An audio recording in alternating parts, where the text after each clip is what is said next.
भारत की पवित्र भूमि पर भगवान की कई अद्भुत लीलाएं सुनने को मिलती हैं। ऐसी ही कुछ चमत्कारी कथाएं भगवान जगन्नाथ, उनके भक्त हनुमान और भगवान कृष्ण से जुड़ी हुई हैं, जो हमें सच्ची भक्ति, प्रेम और विश्वास का महत्व सिखाती हैं। सबसे पहले बात करते हैं ओडिशा के पवित्र धाम की, जहां भगवान जगन्नाथ का प्रसिद्ध मंदिर स्थित है। कहा जाता है कि एक समय समुद्र देव भगवान जगन्नाथ के दर्शन के लिए अत्यंत व्याकुल हो गए थे। उनका मन इतना भावुक हो गया कि उन्होंने अपनी लहरों को बहुत तेज कर दिया। विशाल लहरें बार बार तट से टकराने लगीं और धीरे धीरे आसपास के शहर में भय का माहौल फैल गया। लोग घबरा गए। किसी को समझ नहीं आ रहा था कि समुद्र की इन उग्र लहरों को कैसे रोका जाए। तब भगवान जगन्नाथ ने अपने परम भक्त हनुमान जी को बुलाया। भगवान ने कहा, हनुमान, तुम्हारी शक्ति अपार है, केवल तुम ही समुद्र देव को शांत कर सकते हो। हनुमान जी ने विनम्रता से सिर झुकाकर कहा, प्रभु, आपकी आज्ञा मेरे लिए सबसे बड़ा धर्म है। इसके बाद हनुमान जी समुद्र तट पर पहुंचे और अपनी शक्ति तथा भक्ति से समुद्र को शांत कर दिया। कुछ समय में ही लहरें धीमी हो गईं और शहर के लोग राहत की सांस लेने लगे। लेकिन एक समस्या बार बार सामने आने लगी। हनुमान जी को राम नाम से बहुत प्रेम था। जब भी कहीं राम भजन या कीर्तन होता, वे तुरंत वहां पहुंच जाते और जैसे ही वे वहां से जाते, समुद्र फिर उग्र हो जाता और लहरें शहर की ओर बढ़ने लगती। यह देखकर भगवान जगन्नाथ ने एक उपाय किया। उन्होंने हनुमान जी से कहा, तुम्हारी भक्ति अद्भुत है, लेकिन इस नगर की रक्षा भी उतनी ही जरूरी है। इसलिए भगवान ने हनुमान जी को मंदिर के द्वार पर ही स्थिर कर दिया, ताकि वे हमेशा उस स्थान की रक्षा करते रहें। हनुमान जी ने भी प्रभु की आज्ञा को खुशी खुशी स्वीकार कर लिया। तब से माना जाता है कि हनुमान जी उस धाम के रक्षक के रूप में आज भी विराजमान हैं। अब सुनिए भगवान जगन्नाथ की एक और अद्भुत कथा। ओडिशा में कुर्मा नाम की एक बूढ़ी महिला रहती थी।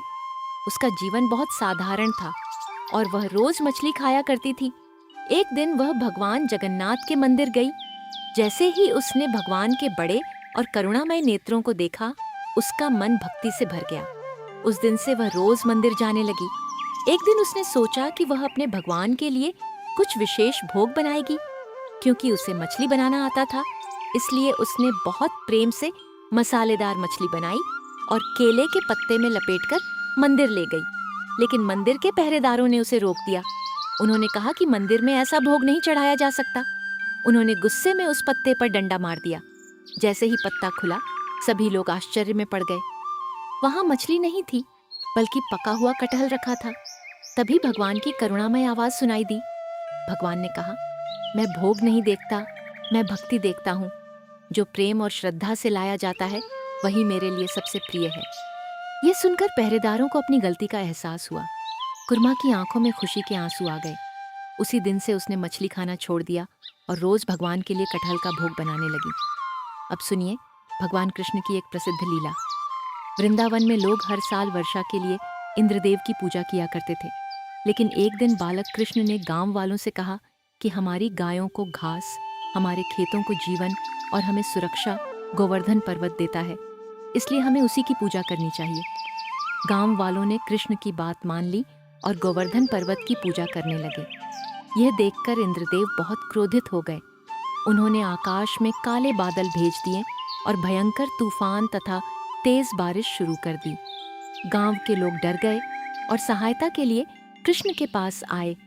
तब कृष्ण मुस्कुराए और बोले, डरो मत, सब लोग मेरे पास आ जाओ। इसके बाद कृष्ण ने अपनी छोटी उंगली पर गोवर्धन पर्वत उठा लिया और सभी गांव वालों को उसके नीचे सुरक्षित कर लिया। 7 दिनों तक लगातार बारिश होती रही, लेकिन कृष्ण ने पर्वत को मजबूती से पकड़े रखा। अंत में इंद्रदेव को अपनी गलती का एहसास हुआ। उन्होंने बारिश रोक दी और कृष्ण से क्षमा मांगी। तब से हर साल गोवर्धन पूजा का पर्व मनाया जाता है। इन सभी कथाओं से हमें एक ही संदेश मिलता है कि सच्ची शक्ति केवल बल में नहीं होती, बल्कि भक्ति, प्रेम, विश्वास और धर्म के मार्ग पर चलने में होती है। अगर आपको ऐसी ही भगवान की अद्भुत कथाएं सुनना पसंद है, तो हमारे चैनल को सब्सक्राइब जरूर करें और वीडियो को लाइक और शेयर करें।